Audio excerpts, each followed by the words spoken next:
आज के इस वीडियो में हम non homogeneous partial differential equation के बारे में डिस्कस करेंगे कि इसका जनरल सॉल्यूशन किस तरीके से निकालना है। Complementary function as well as particular integral दोनों देखेंगे। होमोजीनियस और नॉन होमोजीनियस के बीच का जो डिफरेंस था मैंने आपको पहले भी बता रखा है। जैसे डी स्क्वायर प्लस में डी डैश ले लिया या प्लस में डी डैश स्क्वायर ले लिया, इस टाइप से। तो यहाँ पर ऑर्डर 2 है, यहाँ पर भी ऑर्डर 2 है और यहाँ पर भी ऑर्डर 2 है, 1 + 1 2। ठीक है, तो ये होमोजीनियस हो गया। इफ हम लेते हैं डी स्क्वायर प्लस में डी डैश ले लिया तो ये नॉन होमोजीनियस हो गया। तो इस वीडियो में हम नॉन होमोजीनियस के बारे में डिस्कस करेंगे। होमोजीनियस के बारे में हम ऑलरेडी देख चुके हैं। तो फर्स्ट एग्जाम्पल यहाँ पर है, मैं कॉम्प्लीमेंट्री फंक्शन आपको एग्जाम्पल के थ्रू बताऊंगी। r प्लस में 2s plus t plus 2p plus 2q plus z is equals to 0। तो यहाँ पर z के रिस्पेक्ट में डिफ्रेंशिएट हो रहा है। अगर r की वैल्यू क्या होती है, z का डिफ्रेंशिएट x के रिस्पेक्ट में ट्वाइस टाइम, देन प्लस में 2, s का मतलब एक बार x के रिस्पेक्ट में होगा पार्शियल डिफरेंशियल, देन y के रिस्पेक्ट में होगा, देन t का मतलब y के रिस्पेक्ट में होगा 2 बार, देन p का मतलब z के रिस्पेक्ट में x के रिस्पेक्ट में होगा एक बार, एंड q का मतलब y के रिस्पेक्ट में होगा, and z as it is equals to 0। तो ये हम अगर इसकी सिंबॉलिक फॉर्म बनाएं, so this will be D square plus में 2 डी डैश, y के लिए डी डैश और x के लिए d, यहाँ पे डी डैश का स्क्वायर प्लस में 2d प्लस में 2d dash plus 1, this z is equals to 0। तो ये करना है आपको, सिंबॉलिक फॉर्म आपने बना ली। अब हमें इसकी कॉम्प्लीमेंट्री फंक्शन बनाना है, तो उसके रूट्स निकालने होंगे। तो किस तरीके से निकलेगा, इफ़ मैं इसको इस तरीके से लिख दूँ, d प्लस में d डैश एंड प्लस में 1, इसका whole square z is equals to 0। ठीक है, तो आप इसको x, इसको पूरा y, x प्लस वाई का होल स्क्वायर मानकर आप कर सकते हो। अगर मैं सॉल्व करूँ x प्लस वाई का होल स्क्वायर करेंगे तो x का स्क्वायर, दिस मीन्स d का स्क्वायर प्लस में d डैश प्लस 1 का स्क्वायर प्लस में 2d डैश प्लस 1। ठीक है, अब फिर से इसको ओपन करेंगे, सो d स्क्वायर d डैश का स्क्वायर प्लस में 1 प्लस में 2d डैश प्लस में 2d डैश प्लस में 2d, तो d स्क्वायर d डैश का स्क्वायर 2d डैश का स्क्वायर 2d डैश और ये रहा। ठीक है, एंड देन 1 ये रहा। ठीक है, तो ये वही सेम बन रहा है। आप एक आइडिया लगा सकते हैं कि किस तरीके से होगा। अब जैसे कि d का स्क्वायर, इसका होल स्क्वायर करेंगे हम, तो d का स्क्वायर d डैश का स्क्वायर प्लस में 1 मिलेगा। तो इससे थोड़ा बहुत हमने आइडिया लगाया है। अब यहाँ पर हमें क्या करना है, देखो हमारी जो जर्नल फॉर्म है वो इस तरीके से है, d minus m d dash minus alpha. Okay, तो ये फॉर्म होती है, इसकी हेल्प से हम अपने रूट्स पता लगाते हैं। ये फॉर्म होती है। एंड CF निकालने का तरीका देखिए, e टू द पावर, अगर मान लो फर्स्ट केस में मानती हूँ कि अगर जो रूट्स आए हैं वो repeated roots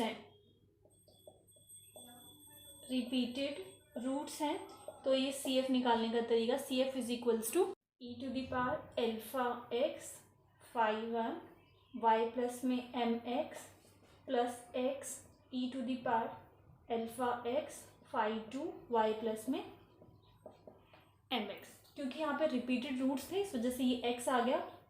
then e to the power alpha x, alpha जो यहाँ पर वैल्यू होगी वो लिखेंगे, फाई 1 y प्लस में m की वैल्यू, ये हमारे इसके यहाँ पर इसका जो d डैश का कोएफिशिएंट होगा वो आएगा। ठीक है, तो ये लिखने का तरीका है।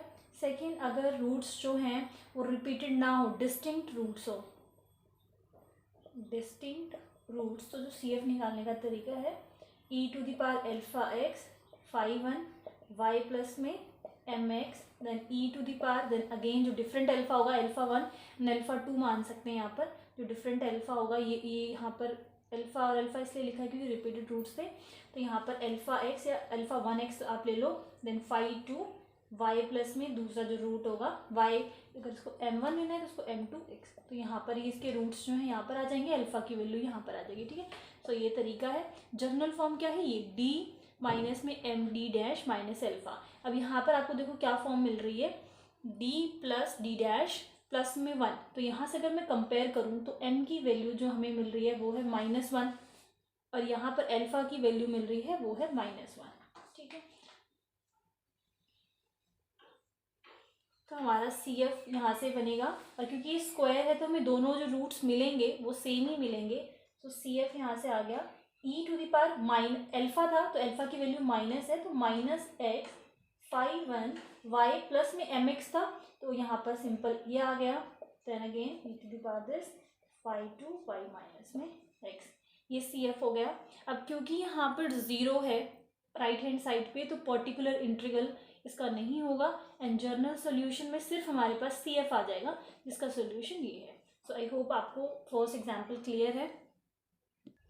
सेकेंड एग्जाम्पल देखते हैं, डी प्लस में D dash minus one, then D plus में two D dash minus three, that is equals to two x plus में थ्री वाई।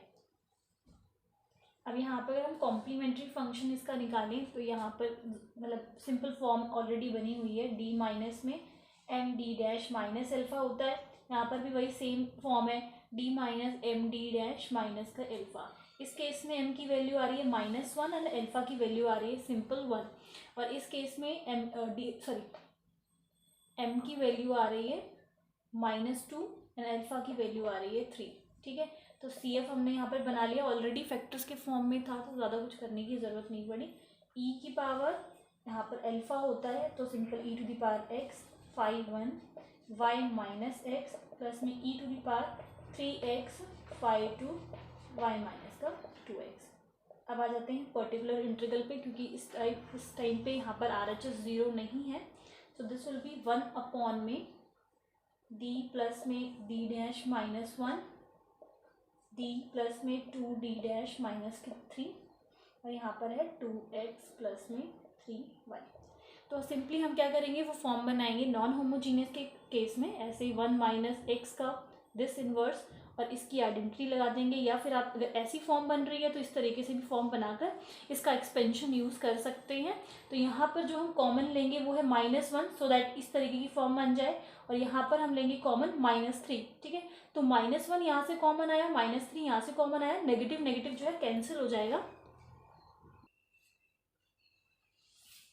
तो यहाँ पर हमने ले लिया वन अपॉन थ्री कॉमन आ गया, क्योंकि यहाँ पर वन था तो एज इट इज़ वही आ जाएगा मल्टीप्लाई होकर, एंड उसको ऊपर शिफ्ट कर देते हैं। सो वन माइनस में डी प्लस में डी डैश, नेगेटिव कॉमन आ गया बाहर, और इन्वर्स इसका भी इसी तरीके से लिखेंगे।